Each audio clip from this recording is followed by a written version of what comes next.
Hello ചങ്കുകൾ, എന്തൊക്കെ വർത്താനം? സുഖല്ലേ? അപ്പം നമ്മളെ കോവളം ബീച്ചിലൊന്ന് ഇറങ്ങിയതാണ്.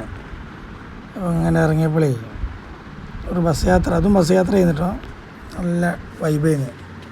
നല്ല KSRTC അല്ല, ചെറിയ ബസ് ഉഷാറായിട്ട്. അപ്പോൾ ഇങ്ങനെ നല്ല ഫ്രഷ് ആയിട്ടുള്ള മീനുണ്ട്, പിടിച്ചുവിടുന്ന പുതിയ പുതിയ മീൻ, നല്ല പല വക ഉണ്ട്. അപ്പോൾ ഇങ്ങനെ താഴത്തുനിന്ന് ഇറങ്ങിപ്പോയില്ലേ, റൂമിൽ കൊണ്ടുപോയി ഉണ്ടാക്കാമല്ലോ. മീൻ ചെന്ന് നോക്കുമ്പോൾ മീൻ ഉണ്ടല്ലേ, കുറച്ച് ഇവിടെ കാണാണ്ട് നോക്കിയപ്പോൾ. അപ്പോൾ ഇങ്ങനെ നമ്മൾ റിസോർട്ടുകളൊക്കെ ഒന്ന് ഇങ്ങനെ സന്ദർശിച്ച് ഇങ്ങനെ ഇറങ്ങിയതാണ്. റിസോർട്ട് പിന്നെ അവിടെ ടൗണിൽ എടുത്തതുകൊണ്ട് ഇവിടെ എടുക്കണില്ല. നല്ല വൈബാണ് ഇപ്പോൾ. ഇപ്പോൾ പഴയ മാതിരി പിന്നെ ഫാമിലീൻ്റെ ആയിട്ടൊക്കെ വരാം ഇവിടെ. എന്താ വെച്ചാൽ ഇപ്പോൾ ഇംഗ്ലീഷുകാർ മറ്റേ ഇതിട്ടിട്ടുള്ള പരിപാടിയൊന്നും ഇല്ല. അല്ലാതെ ഇവിടെയൊക്കെ കാലിയായി കിടക്കുക. കോവളം ബീച്ചിൽ ഒരു സായിപ്പ് മാത്രം ഇങ്ങനെ കിടക്കുന്നുണ്ട്, ടൗസർ ഇട്ടിട്ട് ഇവിടെ. അപ്പോൾ ആ പാവം കണ്ടില്ലേ, അതെങ്ങനെ കുറച്ച് വെളുത്തിക്കിന് സായിപ്പാന്ന് പറയുന്നതല്ല ആരോട്. അയാൾ ഇരുന്നാൽ പിച്ചക്കാരിരിക്കാറ്. അതെങ്ങനെ കുറച്ച് വെളുത്തിട്ട് സായിപ്പ് ഇരിക്കുകയാണെങ്കിലോ, ടൂറിസ്റ്റ് എന്ന് പറയും. ഓക്കെ, നമ്മൾ വലിയൊരു ചട്ടിയൊക്കെ കാണുന്നുണ്ട്. അപ്പോൾ പിന്നെ ഒന്ന് ഉഷാറാക്കി ഇവിടെയൊക്കെ. നല്ല വൃത്തിയുണ്ട്. ഇതാണ് ഞാൻ പറഞ്ഞ മീൻ, നല്ല ഫ്രഷ് മീൻ പെടക്കണത്. ഇതാണ് പെടക്കണ മീൻ, പെടക്കണത്. ആരും കണ്ടപ്പോൾ ഒന്ന് ശരി ഞാൻ ചോദിച്ചാൽ പെടക്കണുണ്ടോ? വറ്റയുടെ കുട്ടികളൊക്കെ പെടക്കണ എന്താ ഇവിടെ. അപ്പോൾ എല്ലാവരും ഒന്ന് കാണാം, അടിയല്ലേ പെടക്കണ മീനാണത്. കുട്ടികളെ ആദ്യമായിട്ട് കടൽ മീൻ ജീവനോടെ കാണുന്നത്.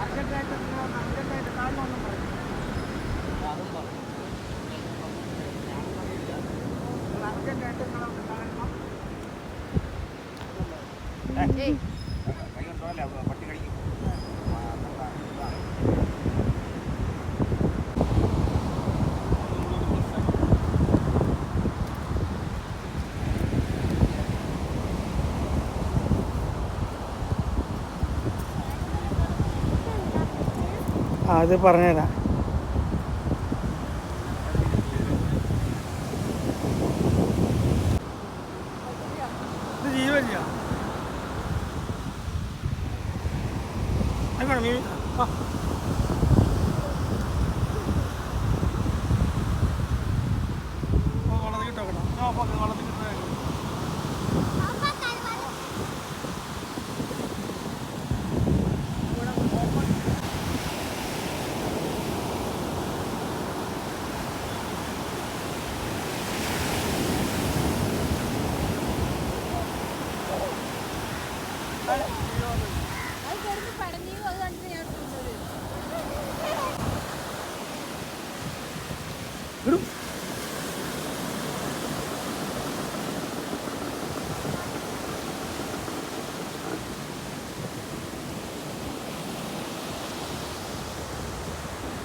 കരിക്ക് കച്ചവടം.